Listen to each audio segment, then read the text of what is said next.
И здравейте хора, аз съм Мишо пак. В момента ще... Ето го. Виждате ли го? Ето го. Другия.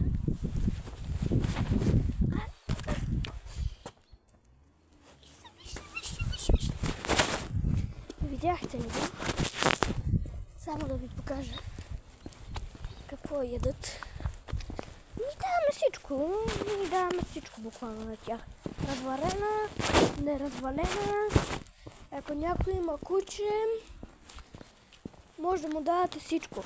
Особено лабрадор и селски порода. Ей, Арчи. Не слушат.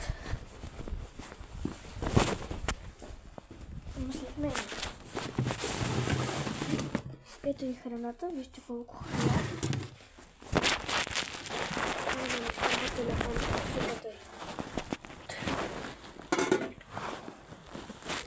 Видите ли?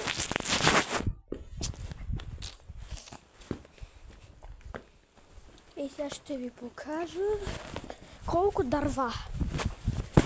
Ето там е боровата горичка. Взема едно дърво. И с брадата почва да ми цепи. Shut the fuck up! Ето кичетата са излязали. Тъмнощите и мля.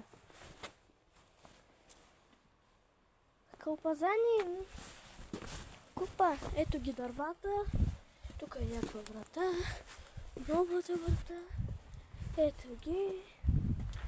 Тук баба е направила някакви дървета. Да станат лифчета. И станаха много яко.